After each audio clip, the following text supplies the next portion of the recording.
The rain had been falling in sheets for hours, relentless and cold, the kind that soaked through clothing and clung to skin like a second, shivering layer. The ER at St. Clair's Hospital was already over capacity, the kind of night where the fluorescent lights hummed too loudly, and the scent of antiseptic felt like a wall between the living and the barely holding on. Myra Talbot was 3 hours past the end of her shift, her scrubs clinging to her back, curls damp at the nape of her neck, exhaustion blooming like a bruise behind her eyes. But she didn't leave. Not when the trauma team was short, not when the ambulances kept coming. She was just about to sit down for a sip of stale coffee when the doors slammed open, and a paramedic barked over the clatter of wheels and waterlogged shoes. Found him unconscious in the park, no ID, barely breathing. Pulse was thready on the ride. The man was soaked to the bone, his suit, once expensive by the look of it, was torn and mudded, blood mixing with rain along the side of his temple. He was older than Myra, mid to late 40s maybe, with deep lines around his mouth, the kind carved by frowning more than smiling. One shoe was missing. Looks like blunt force trauma to the head, the medic added. Might be hypothermic too.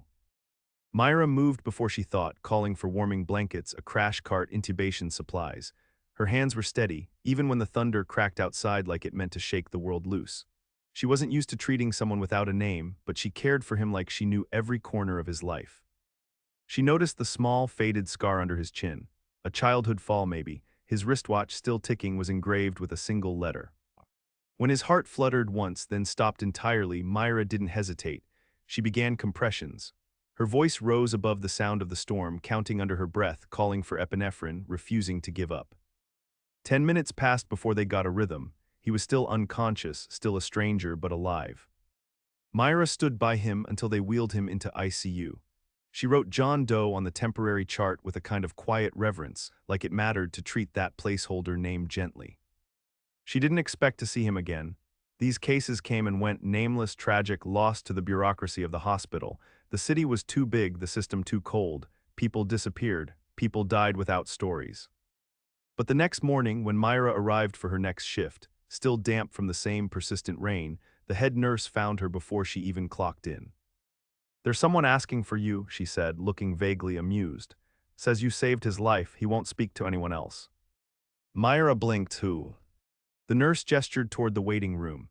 Through the glass she could see him, sitting upright, alive, clothed now in dry, tailored clothes, the bruise on his head bandaged neatly. His expression was unreadable, but his eyes, blue-gray and sharp, tracked her the moment she stepped into view. He stood when she entered, Nurse Talbot. "Yes," she said slowly, unsure. "I was told you were the one who," he stopped, his jaw working like he wasn't used to saying thank you. "You kept me alive." "I did my job," Myra said, her voice gentle. "Do you remember what happened?" "I remember the rain," he said after a moment. "And then your voice," he paused. "My name is Richard Langford." The name meant nothing to her, though it had weight the way he said it. He looked like a man used to commanding rooms, used to being in control. She saw the way he tugged at his cuffs like he was grounding himself, pulling threads back together. "They said I'd been attacked, mugged probably, I don't remember much, but they told me I'd be dead if you hadn't stayed." Myra offered a small smile. "Like I said, it's what we do." "No," he said, stepping closer, his gaze intent. "It's what you did. They said most nurses would have handed it off. Your shift had ended hours before." She didn't respond right away. Didn't know how to explain that it hadn't been a choice, not really. That something about the way he'd arrived, the absolute silence of him, had struck something in her. "I'm not good at owing people," Richard added, softer now. "But I owe you everything, and I don't plan on walking away from that." She opened her mouth, unsure if she was about to reassure him or politely deflect, when he reached into his coat pocket and handed her a card. Sleek, weighty, embossed. A name, a phone number, nothing else. "If you ever want to see what a thank you looks like when it's not rain and blood and panic," he said, "call me." Myra watched him walk away. There was something surreal about it, this man, this stranger with the look of old money and older wounds, handing her a lifeline of a different sort. She slipped the card into her pocket, meaning to forget it. But the next evening, as she stepped outside into the clearing sky, a black car idled at the curb. A man stepped out, holding an umbrella. "For Nurse Talbot," he said, "Mr. Langford asked me to escort you to the airport." Myra blinked, caught between laughter and disbelief. "Excuse me." "His jet is waiting for you." The man held out the umbrella. "He said he owed you a second day." And just like that, the rain had stopped. The ride to the airport was quiet. Myra sat in the back seat, hands curled around the hem of her coat, trying to ignore the way her heart had taken on a new rhythm. It wasn't panic exactly, but it was unfamiliar. The city slipped past the windows, slick with rainwater and reflections, until it gave way to the long stretch of asphalt and floodlights. The man with the umbrella, who introduced himself as Evan, opened her door and led her across the tarmac. The private jet gleamed under the muted sky, elegant and still. Myra hesitated at the stairs. This wasn't her world. She belonged in scrubs with aching feet and calloused hands, not in the polished quiet of leather seats and crystal glasses. But Richard was waiting at the top of the steps, a small smile tugging at his mouth. He looked rested now, his bruises softened by time and care. He held out a hand, not assuming, just offering. "I wasn't sure you'd come," he said. "I wasn't sure either," Myra replied, her voice more certain than she felt. He waited until she was seated before speaking again. "We're going to Martha's Vineyard just for the night. The house there is quiet, peaceful. I thought you could use that." She studied him. There was something about his presence, composed, yes, but under the surface, something frayed, as though his calm was learned, not inherited. "I didn't agree to anything," she said gently. "You didn't," he acknowledged, "but you also didn't walk away." The jet lifted easily into the clouds. Myra watched the city dissolve below them. For the first time in months, maybe longer, she allowed herself to exhale fully. The house was a sprawling, cedar-shingled place set back from the shoreline, surrounded by trees still damp from the rain. Inside, it was quiet in a way hospitals never were. There was a fire already burning in the hearth, and warm light fell across wide-planked floors and shelves filled with old books. No signs of family photos, no clutter. Myra wandered into the kitchen while Richard poured 2 cups of tea. "You live here?" she asked. "I come when I need to remember who I am," he replied. "And who's that?" He handed her a cup, his fingers brushing hers, still figuring that part out. They sat near the fire and the conversation unfurled slowly, like the warmth of the tea in her chest. She learned his company dealt with international logistics, that his father had started the empire and Richard had spent the last 20 years proving he could carry it, that he was divorced, no children, that he hadn't taken time off in 4 years before the night he nearly died. "Something happens when you're always in control," he said quietly.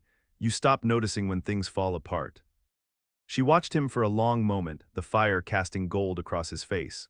"You think being saved was punishment or permission?" His eyes met hers, maybe both. They didn't kiss that night, they didn't touch beyond a brush of hands when she passed him her empty mug, but something shifted in the room, in the air, a recognition, a soft agreement that this wasn't over. The next morning, Myra stood on the back deck with bare feet and a sweater 2 sizes too large.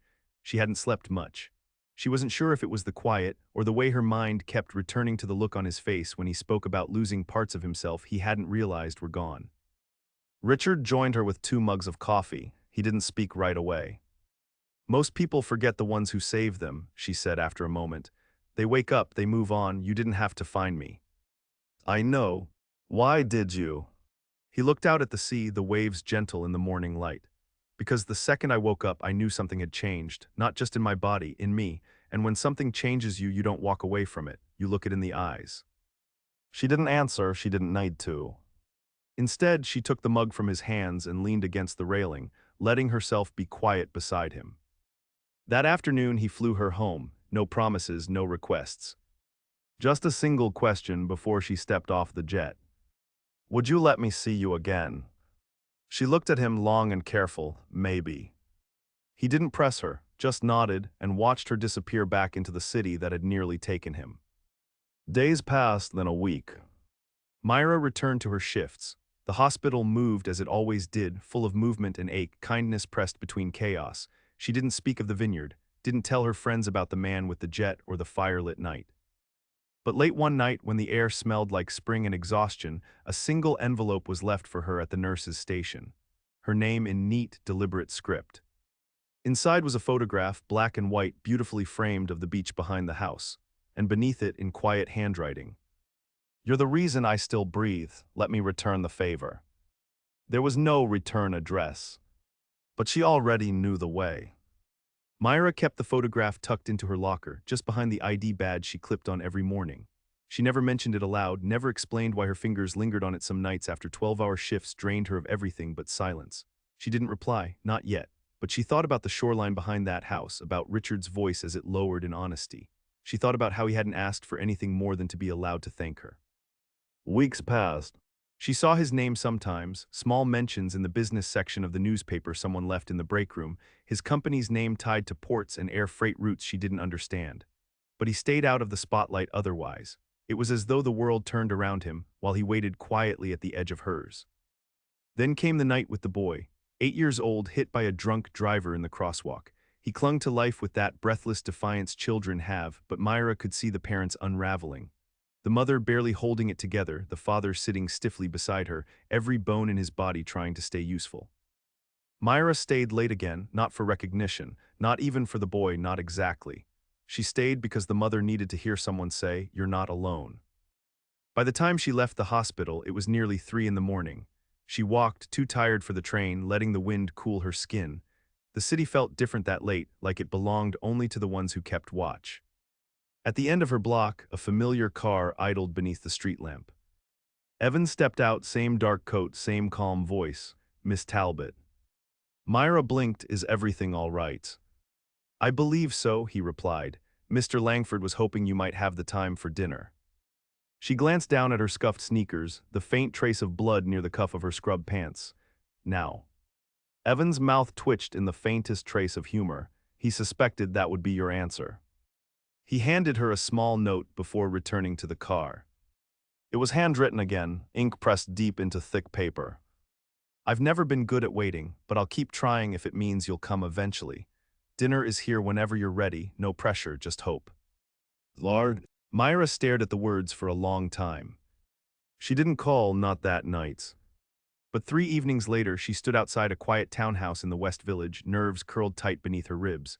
She didn't know what she expected, maybe something ostentatious, sterile, another space filled with money and none of the man, but the door opened to warmth, candlelight, the scent of rosemary and something slow-cooked. Richard stood in the doorway and rolled sleeves and bare feet. "I can cook," he said by way of greeting. She smiled, stepping inside. "Prove it." Dinner was slow and unhurried. Wine poured gently like he was trying not to break the moment. They talked more than they ate, not about the hospital or the night he nearly died, but about childhood memories, about music. She found herself laughing when he admitted he once played cello in a youth orchestra because his mother insisted it would refine his sensibilities. "I lasted 1 season," he said, broke a string in the middle of a recital and never forgave the instrument. Myra shook her head, still smiling. "You don't strike me as someone who gives up easily." "I don't," he said quietly, "but sometimes I need someone to remind me." Later, they moved to the couch, coffee in hand, the fire casting flickers across the dark windows. Myra found herself leaning against the armrest, knees curled beneath her, while Richard sat beside her like he didn't want to crowd her space. She watched him for a long moment, her voice softer now. "What's this really about?" He didn't pretend not to understand. He set his mug down, folding his hands carefully. "I don't know how to ask for a second chance at something I never had in the first place," he said. "But I know when something feels rare. You didn't just bring me back, Myra. You gave me a reason to care what I did with the days that followed." She swallowed. "You don't know me." "I'm learning," he met her gaze. "Let me keep learning." There was nothing polished in his expression now, just quiet, deliberate truth. She didn't answer with words. She shifted closer, just enough to let her shoulder brush his. He didn't move, didn't press. But the warmth of him seeped into her like something she hadn't realized she'd been missing. She left just before sunrise, the street still empty and clean. This time, she didn't wait weeks to call him back. In the weeks that followed, they found a rhythm. Not daily, not demanding, just steady. He would bring her coffee when her shift started early. She would leave handwritten notes in his briefcase when she knew he had a difficult meeting. They spent quiet evenings in the corners of restaurants where no one looked too closely. Sometimes they didn't speak much at all, content to sit in the same room and just breathe. They kissed for the first time in the hallway outside his office, Myra's fingers cold from the wind, his hands buried gently in her coat, holding her like he wanted to remember the shape of her for the rest of his life. Neither of them said love, not yet. But one evening, as she traced the edge of the scar beneath his chin, Myra whispered, "I still see you how you were that night." He caught her hand in his. "Then maybe you're the only one who ever has." And outside, unnoticed by both, the rain began again, but this time it felt like a blessing. Spring softened the city in unexpected ways, sunlight lingering longer on sidewalks, trees lining the hospital courtyard slowly unfurling their green. Myra found herself watching the change like it was a secret being revealed. She'd always loved the quiet weeks between seasons when things shifted without announcement, without ceremony. It reminded her of the way people changed too, imperceptibly at first, then all at once. Her shifts remained relentless. Night after night, lives unraveled in her hands and were stitched back together with skill and steadiness. She rarely spoke about it. Richard never asked for details unless she offered them first, but he listened when she did. He listened like every word she gave him mattered. One Saturday, she found herself at his place again. Not the townhouse in the village, but a glass-and-wood retreat tucked into the edge of the Hudson, where the city quieted and gave way to trees and water. She'd packed light, a single overnight bag, and told herself it wasn't anything serious. But that morning when she woke, Richard wasn't in bed. She found him downstairs, barefoot in the kitchen, making coffee the way he always did, precise, focused. There was a record playing low in the background, something old and crackling with warmth. The windows were open, and the breeze smelled like earth and river. He looked up and smiled in that slow, private way he reserved only for her. "You always wake up like you're preparing for something," he said softly. "Comes with the job," she murmured, rubbing sleep from her eyes. "You never know what you're walking into." He poured her coffee and passed the mug across the counter. "You're not at work now."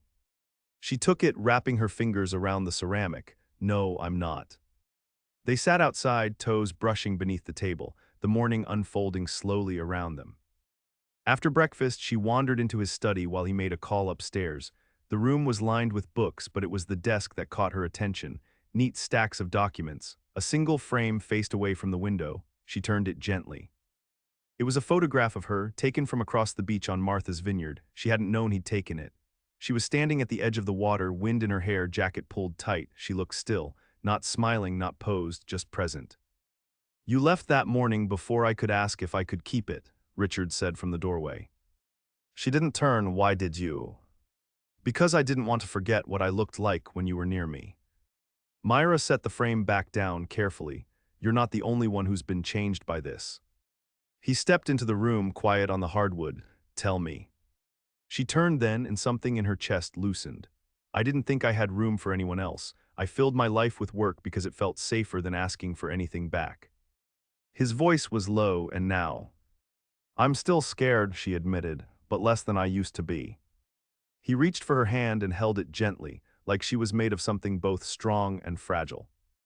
That night he cooked again. They danced afterwards, slow and barefoot in the living room, no music but their breathing.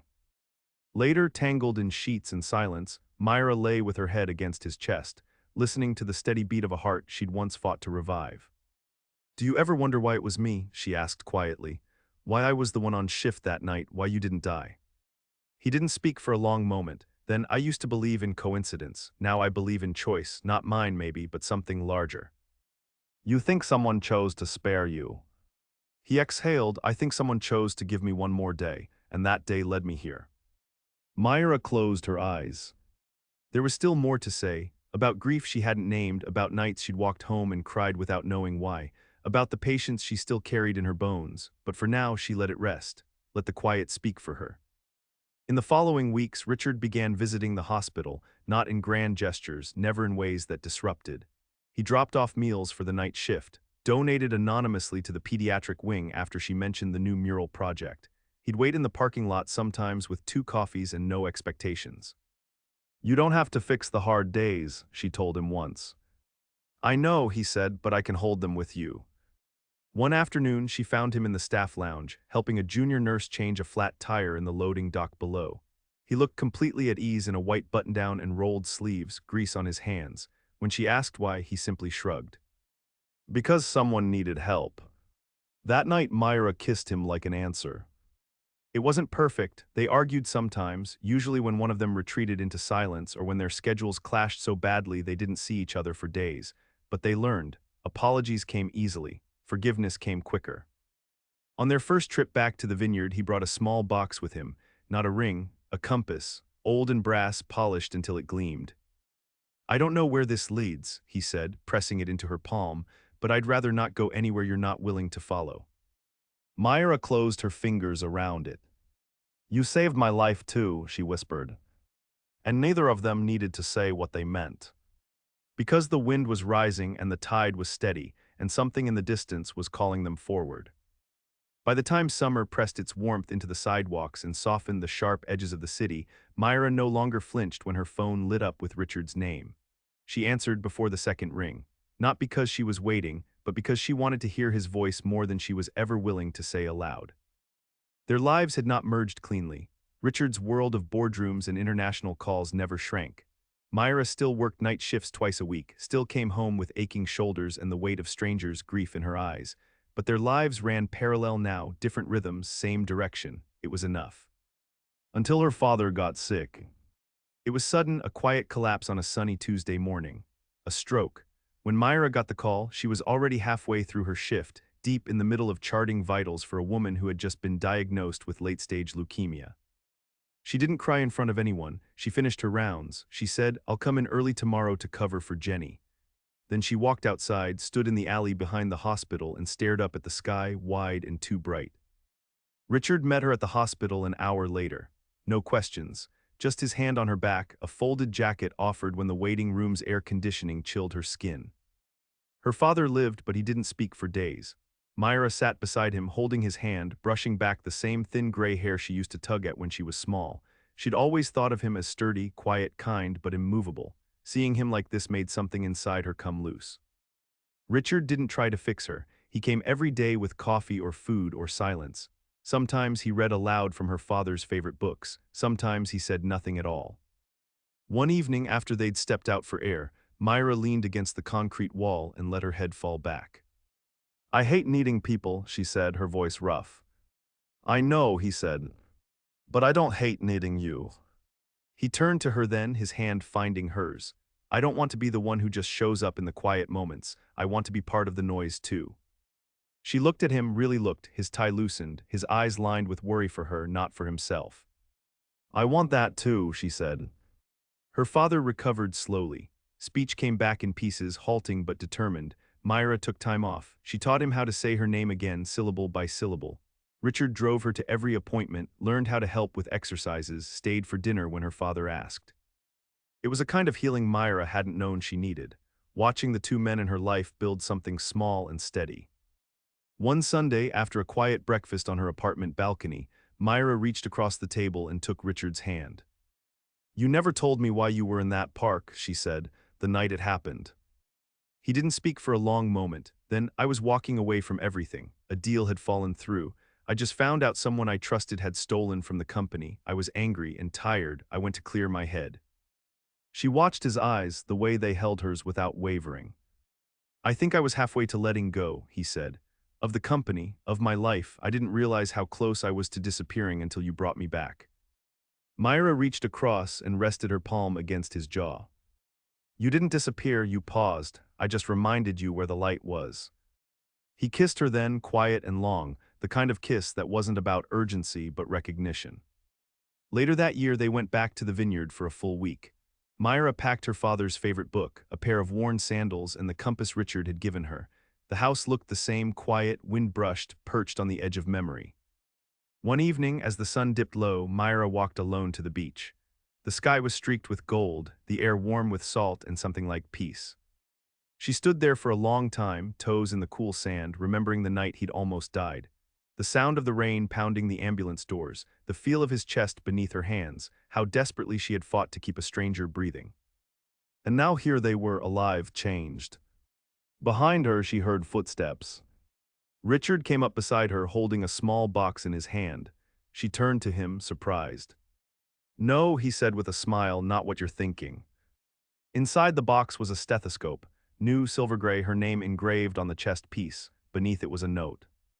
"For the one who hears what most people never stop to listen for."